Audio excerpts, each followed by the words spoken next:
السلام علیکم۔ مال فتنہ ہے، یہ بات سمجھ آتی ہے۔ یہ الگ بات ہے کہ اس کی آزمائش میں کامیاب ہونے کی کوشش کی جاتی ہے یا نہیں، لیکن اتنی بات تو ہے کہ سمجھانے کے بعد بندہ سمجھ جاتا ہے کہ مال ایک بڑی آزمائش ہے۔ لیکن جو پہلی بار یہ سنتا ہے کہ اولاد فتنہ ہے، وہ چونک جاتا ہے۔ سمجھانے کے بعد بھی وہ جلدی نہیں سمجھ پاتا کہ اس کی اولاد ہی اس کے لیے فتنہ کیسے ہو سکتی ہے، کیونکہ مال تو بظاہر کسی اور نے بنایا ہوتا ہے جو انسان کے پاس آتا اور جاتا رہتا ہے، لیکن اولاد تو والدین کے جسم کا حصہ ہوتی ہے، ان کی زندگی ہوتی ہے۔ اپنی اولاد کو ہی اپنے لیے آزمائش ماننا اور ان کے معاملے میں سنبھل کر چلنا والدین کے حق میں تھوڑا مشکل ہوتا ہے۔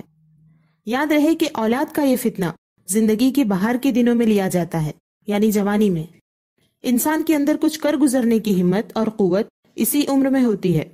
اسی عمر میں اولاد کا فتنہ رکھ کر اللہ تعالیٰ اپنے بندوں کو آزماتا ہے کہ وہ اولاد کی محبت میں اور ان کی دنیا آباد کرنے کے لیے مال کی محبت میں مبتلا ہوتے ہیں یا زندگی کے مقصد پر قائم رہ کر اللہ کی فرما برداری کرتے ہیں۔ اولاد، جسے بیٹا یا بیٹی کہا جاتا ہے، وہ حقیقت میں امتحان کے پرچوں کی طرح ہے۔ جس پرچے پر جو لکھا گیا اس کا نتیجہ والدین کے بڑھاپے میں دکھائی دینے لگتا ہے۔ اس وقت تک امتحان ختم ہو چکا ہوتا ہے، پرچہ ہاتھ سے نکل چکا ہوتا ہے۔ اس وقت اگر اپنی غلطی سمجھ آ جائے تو پچھتا کر توبہ تو کی جا سکتی ہے، لیکن اب اس غلطی کو سدھارنے کا موقع باقی نہیں رہتا۔ اب تو بس رزلٹ ہی آئے گا قیامت کے دن۔ اس لیے وقت رہتے اولاد کے فتنے کو سمجھنا بے حد ضروری ہے۔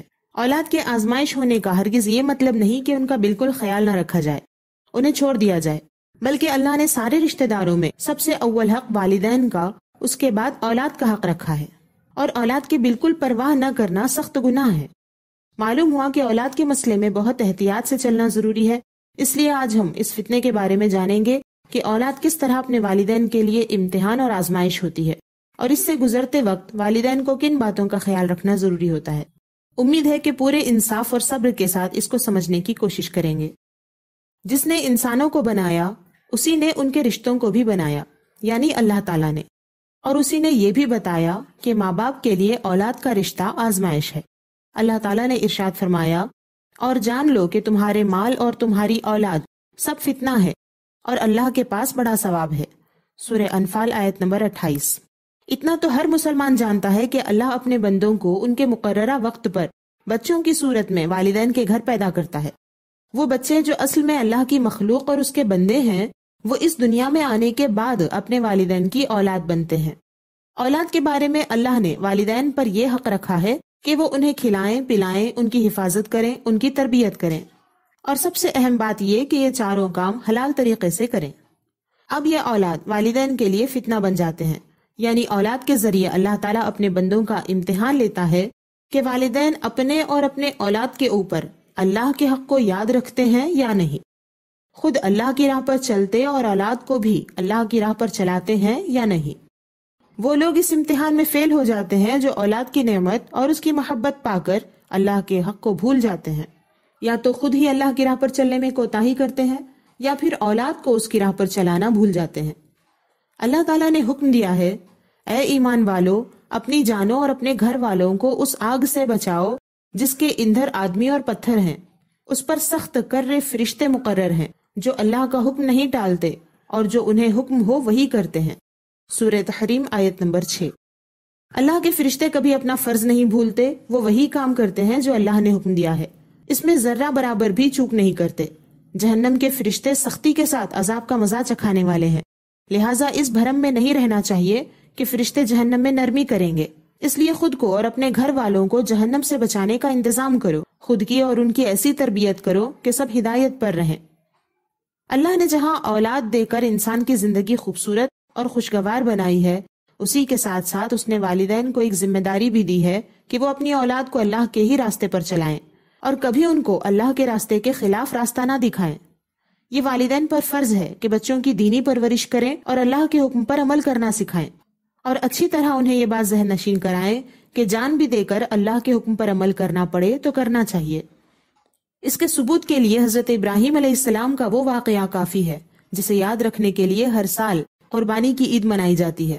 حضرت اسماعیل علیہ السلام حضرت ابراہیم علیہ السلام کی پیاری اولاد ہیں۔ اللہ کے حکم پر حضرت ابراہیم علیہ السلام ان کو اپنے ہاتھوں سے قربان کرنے سے پیچھے نہیں ہٹے، کیونکہ وہ جانتے تھے کہ اولاد اللہ کی امانت ہے. جب وہ اپنی امانت واپس مانگے تو انکار کرنے کا کسی کو حق نہیں. حضرت اسماعیل علیہ السلام بھی اپنی جان اللہ کے حکم پر قربان کرنے کے لیے خوشی خوشی تیار ہو گئے، کیونکہ وہ بھی جانتے تھے کہ جان دے کر بھی اللہ کا حکم ادا کرنے میں ہی زندگی کی کامیابی ہے. ہر بندے کا امتحان اس کے ایمان کے مطابق ہوتا ہے. وہ عظیم المرتبت پیغمبر ہیں جن کا امتحان ان کے مرتبے کے لحاظ سے لیا گیا تھا. ہم سے ہمارے ایمان کے مطابق اللہ امتحان لے رہا ہے. پوری زندگی اولاد کے معاملے میں والدین کی آزمائش ہوتی ہی رہتی ہے. پھر قیامت کے دن ہر مسلمان سے اس کی اولاد کے بارے میں پوچھ ہوگی، اس فرض کے بارے میں پوچھ ہوگی. اللہ کے رسول صلی اللہ علیہ وسلم نے فرمایا، کلکم راعین فمسئول عن رعیتہ فالامیر الذی علی الناس راعین وہو مسئول عنہم والرجل راعین علی اہل بیتہ وہو مسئول عنہم والمرأة راعیۃ علی بیت بعلها وولدہ وہی مسئولۃ عنہم والعبد راعین علی مال سیدہ وہو مسئول عنہ الا فکلکم راعین وکلکم مسئول عن رعیتہ. تم میں سے ہر شخص حاکم ہے اور اس کی رعایا کے بارے میں سوال ہوگا. لوگوں کا امیر ایک حاکم ہے اور اس سے اس کی رعایا کے بارے میں سوال ہوگا. اور ہر آدمی اپنے گھر والوں پر حاکم ہے اور اس سے اس کی رعایا کے بارے میں سوال ہوگا. اور عورت اپنے شوہر کے گھر اور اس کے بچوں پر حاکم ہے، اس سے اس کی رعایا کے بارے میں سوال ہوگا. اور غلام اپنے آقا کے مالک کا حاکم ہے، اس سے اس کی رعیت کے بارے میں سوال ہوگا. تو جان لو کہ تم میں سے ہر ایک حاکم ہے اور ہر ایک سے اس کی رعیت کے بارے میں قیامت کے دن پوچھ ہوگی. حوالہ بخاری شریف. اس حدیث سے یہ معلوم ہوا کہ جس طرح ایک غلام کے پاس آقا کا مال امانت ہوتا ہے، اسی طرح ماں باپ کے پاس اولاد امانت کی طرح ہے. اس لیے ماں اور باپ دونوں سے اولاد کے بارے میں قیامت کے دن پوچھ ہوگی. یہ پوچھ ہر اس معاملے میں ہوگی جو والدین نے اولاد کے ساتھ کیے ہوں گے. ان کو کھلانے پلانے، ان سے بات چیت کرنے سے لے کر ان کو دی گئی تعلیم، ان کے بارے میں کیے گئے فیصلے اور ان فیصلوں میں کی گئی مدد تک ہر معاملے میں پوچھ ہوگی کہ ایسا کیوں کیا. جن والدین نے معاملات درست رکھے ہوں گے، حلال غذا، حلال کپڑے، علم نافع، ایمان کی پختگی، اچھے اخلاق و عادات کی تربیت وغیرہ، ان سارے معاملات میں جنہوں نے اللہ کی مرضی کے مطابق کام کیا ہوگا، وہ والدین اس آزمائش میں کامیاب ہو چکے ہوں گے. وہ اس دن اس کا انعام پائیں گے، اور جو فیل ہو چکے ہوں گے وہ اس کی سزا پائیں گے. یاد رکھیں کہ والدین اپنا یہ فرض اسی وقت ادا کر سکتے ہیں جب انہیں پہلے یہ یاد ہو کہ اولاد سب سے پہلے تو اللہ کی مخلوق ہے، اس کی امانت ہے. چونکہ والدین اولاد سے بڑی محبت کرتے ہیں، بڑی تکلیفیں اور دکھ اٹھا کر ان کی پیدائش اور پرورش کرتے ہیں، ان کی ضروریات زندگی کا انتظام کرتے ہیں، تو انہیں اولاد سے بہت زیادہ لگاؤ ہو جاتا ہے. لیکن دھیرے دھیرے یہ لگاؤ اس احساس میں بدل جاتا ہے کہ جیسے اولاد خود ان کی ذاتی کمائی ہے، ان کی ایسی پراپرٹی ہے جس پر کسی اور کا حق ہو ہی نہیں سکتا. کسی اور کا تو چھوڑیے، دھیرے دھیرے اپنی اولاد پر اللہ کا حق ماننے میں بھی والدین کو بڑی تکلیف ہوتی ہے. اس کے نتیجے میں وہ اللہ کی مخلوق کو اللہ کے راستے پر چلنے سے روکتے ہیں. ہو سکتا ہے آپ کو میری اس بات سے اتفاق نہ ہو اور یہ جملہ آپ کے ذہن میں آ رہا ہو کہ ایسے کیسے ہو سکتا ہے، کیا مسلمانوں کو اتنی بھی تمیز نہیں؟ لیکن بڑے دکھ کے ساتھ کہنا پڑتا ہے کہ اس دور کے اکثر مسلمانوں کا معاملہ ایسا ہی ہے. آپ خود تھوڑا سا غور کریں گے تو اس بات سے متفق ہو جائیں گے.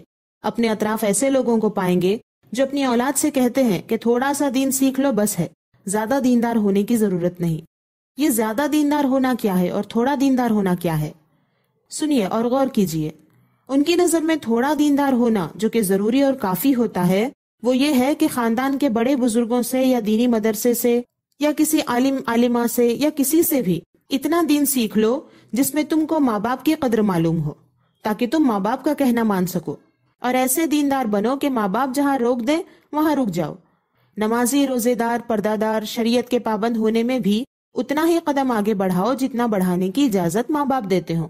اس جگہ اللہ اور اس کے رسول جو بھی حکم دیتے ہوں اس کو سننے اور جاننے میں والدین کی کوئی دلچسپی نہیں ہوتی. مطلب کہ ایسے ماں باپ اپنے بچوں کو دین کا صرف وہ سبق پڑھانا چاہتے ہیں جس سے ان کے بچے ہمیشہ ان کے فرما بردار اور ان کے قریب رہیں، بس.